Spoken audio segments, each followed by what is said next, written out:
hayyee dhiifama deebinee rakkoo teknikaa qabaachuu ture. Namaatu join godhuuf tattaafachaa ture. Garuu seenuu hin dandeenye. Gaadhaamsuma gabaabduu waa'uma hongee Oromiyaatirraa haasawaa turre. Jaarmayootiin garagaraa kan Oromoo walitti dhufuudhaan GoFundMe amma deebi'ee maxxanseetiin jira. GoFundMe san waliin bananii addunyattis iyyachaa jiranii.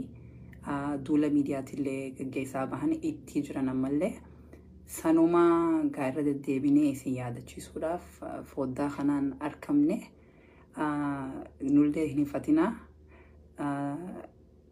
irraa hirmaadhaa waliif daddabarsaa gaarreefuu warri yaada kannachuu feetan irratti dhaame yoo jiraattan requestii ergadhaa yaada dhimma hongee Oromiyaa laalchise maal godhuu qabna akka hawaasatti namutu geefii baachaa jira kana caalaa maal godhuu danda'anii gaa beeltii yeroo namaaf hin kennitu waan taateef daa'imman nu harkatti dhumaa jiranii dubartiin akkasuma gaa namoonni hundi beelaan oggaa manguddoon harkatti nama harka laaffattu baay'ee miira keessa nama galcha hedduu nama dhaga'ama nuti carraa tahee asitti biyya daayispooraa kana keessa jirra malee carraan sunillee nu mudachuu dandeessi waan taheef ifirra dhaabnee ilaaluu nurra jira. Maal godhuu qabna gahee keenya bahachuudhaaf maal godhuu nurra jira jechuun nurra jira. Sanii gaa sanuma dhaammachuudhaaf irra deebinee dhufnee reefuu rakkoo teknikaa qabaachaa turre. Mee namni waa'ee kanarratti yaada kennachuu barbaadu yoo jiraate carraan isinii kennuu barbaada. Yaaddaan isiniin jaa.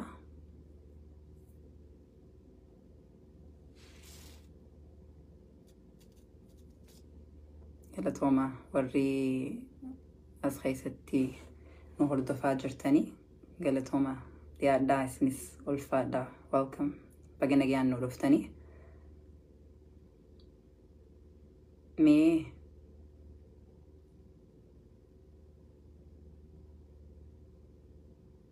ayyee warri komentii kannachaa jirtan yaada keessan kannadhaa. Namnis haa dhaga'u yaada keessanii waa'ee hongee Oromiyaa laalchisee beela biyya keessa deemaa jirtu karaa baha Oromiyaa, kibba baha Oromiyaatii fi kibba Oromiyaa akka malee beelti hammaattee jirti lubbuu hedduullee gaaga'amaa jirti. Duuba beela kana uummata keenya baraaruudhaaf maal godhuu qabna? Walitti dhufnee wal marihachuu qofaa miti hujirra kamitti oolchina? Amma so far hanga arkinetti nama hedduutu gargaarsa daayisporaatiin baraarame. Daayisporaan dhugatti galata qaba hoggayyuu dirmachuudhaa fi birmachuudhaaf uummata isaanii biratti tokkoffarra jiranii haala saniin itti hafuufanii walquba qabeenyaan ammoo walquba qabeenyaan hojjechuun nullee fayyada uummata biyya keessa jirullee fayyada. Sababa sanii qaamni waan kana gaggeessaa jiru walitti dhufnee odeeffannoo waliif laannee kophaa hojjechuu qofa osoo hin tahin waliin maal godhuu qabnaa walquba qabaannee lafarratti kamitti hojjechuu dandeenya jechuudhaan yaanni kun dhufee qaamni kun waan kana gaggeessaa jira. Akkasitti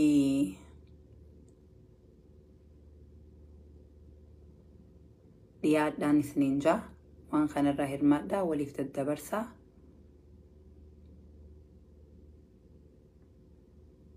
Yaaddaa galatooma baga nagaan dhuftan warri amma seenaa jirtanii dhimma hongeerraa haasawaa jirra. Gaa mee namoonni yoo jiraatan waan kanarratti yaada kennachuu warri feetan akka dhiyaatan asumaan isin affeera. Yaada tokkoo fi lama jechuun dhaamsa dabarfachuun gaariidha. Obboleessa keenya Ilushaa fi amma seenee wanni deemaa jiru dhimma hongee Oromiyaa beela biyya keessa deemaa jirturraa haasawaa jirra.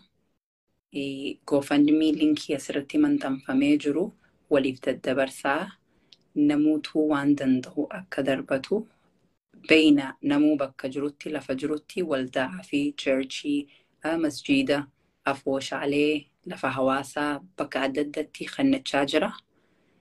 Sunilleen dhaqaa jira uummata bira gargaarsa guddaa bu'ee jira ammallee uummata dhaqqabee jira. Kanarra dabaluudhaan ammoo waliin qaamni waan kana godhe hundi walit dhufee waliin socho'uutu irra tolaa tokkummaa keenyaafillee irree keenyaafillee uummata keenyaafillee yaada jiruun walit dhufanii qaamni kun waan kana geggeesse sanirraa haasawaa jirra. Akkuma beeynugaa Oromiyaan beeytaa lolallee keessummachiisaa jirti. Mootummaan kallattii hundaan lola irra banee jira. Keessaafuu baleen keenya karaa lixa Oromiyaati fi kibba Oromiyaa jiddugala Oromiyaa akkasumas kaaba Oromiyaatiin yeroo adda addattis kadhaabbatattis lolli itti banamee jira. Dhimmi Oromiyaa nu laalchisa waan ta'eef saniifillee nutumaaf furmaata. Amma immoo beeltii waan yeroo namaaf hin kennineef kana irratti xiyyeeffachaa jirra. Namaatu seenuu barbaada. Invitation an argaa fi akkasitti sanigaa waan nu barbaachisus qabsoos itti fufaatuma rakkoo harkaa nu qabdu tanallee dirmachuun nurra jirti.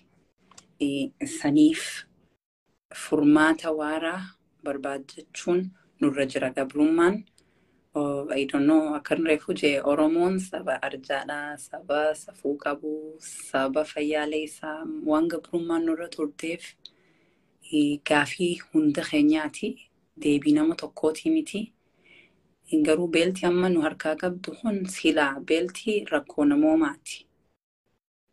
Mootummaan ammoo akka meeshaa waraanatti fayyadamee uummata ukkaamsaa jira. Akka uummanni addunyaan hin dhageenye godhaa jira. Yeroo ammatti humanitarian crisis jedhama silaa. Rakkoo cimtuu jechuudha kan uummatarra gahe. San mootummaan lakkii rakkoo cimtuu mitii je'eetii haadaa jira. Kun qabatamaan odeeffannoo biyyarraa dhuftee jechuudha. Qabatamaan stakeholderri adda addaa NGO'n adda addaa hoggaa dhufnee ni qoranna waan kana dhageenyee jedhaniin mootummaan dura dhaabbachuudhaan waan kana dhoorgee akka uummanni addunyaan hin dhageenye akka hin mirkaneeffanne godhanii jechuun. Saniif dirqama eenyurra jira sagaleen ta'uuf akka uummanni dhaga'u. Afaan keenya qofaanii miti. Dhiifama. Afaan keenya qofaan osoo hin ta'in afaan dhalagaatiin illee Ingiliishiin illee akka uummanni dhaga'u. Amma viidiyoo tokko obboleessi keenya Boonaa Mahammad nama walalotti beekamu viidiyoo nu hojjetee jira. San durallee viidiyoo tokkotu hojjetame afaan Oromootii fi afaan Ingiliishiitiinis Facebook marsaa hawaasarra naannawaa jira. Waan kana akka uummanni dhagee nuti qofti waliif dirmachuu osoo hin ta'in addunyaan illee nuuf dirmachuudha. Qabdii yaada jiruun wanni kun hojjetamaa jira. Saniif galatoomaa. Gaa asuma irratti dhaabaa namni biraa kan dhiyaachuuf fedhu yoo jiraate reefu namaatu ergatee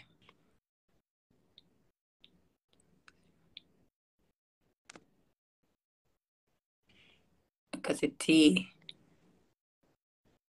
rakkoo teknikaatiif seenuu hin dandeenye konekshiina ja'a. So namni biraa yoo jiraate ergadhaa rakkoon qabu. Yaada gabaabduu kan nattaniitima akkasitti irraa bu'uu dandeessanii. Akkasanii galatooma isinillee galanni keessan bilisummaa haa ta'u. Akkasi carraa walitti dhufan hundaan Oromoo wal mari'attee dhimma sabaa fardeessuu nurra jira. Yoo nuti hin fardeessine inni dhufee nu fardeessu hin jiru waan ta'eef nuti dursinee value gatii kannuu qabnaaf rakkoo teenyaaf. Ammas rakkoon tun hanga hulaa teenya dhuftee qe'ee teenya seentuu eeggachuu hin qabnu.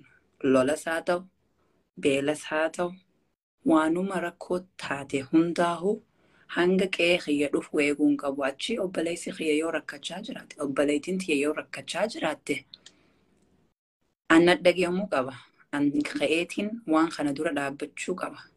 Injustice waan haqan tahin dura dhaabbachuun qaba. Sanii warri amma seenaa jirtan toopikiin maal jaa mata dureen waa'ee hongee Oromiyaatii fi rakkoo Oromiyaa keessa jirtu GoFundMeen asirratti maxxanfamee jira. Wal jalaa sheer godhuunaan waliif daddabarsaa. Akka namni GoFundMee san irratti hirmaatu godhaa gahee keessan baaddaa isinis dandeessan irratti hirmaaddaa.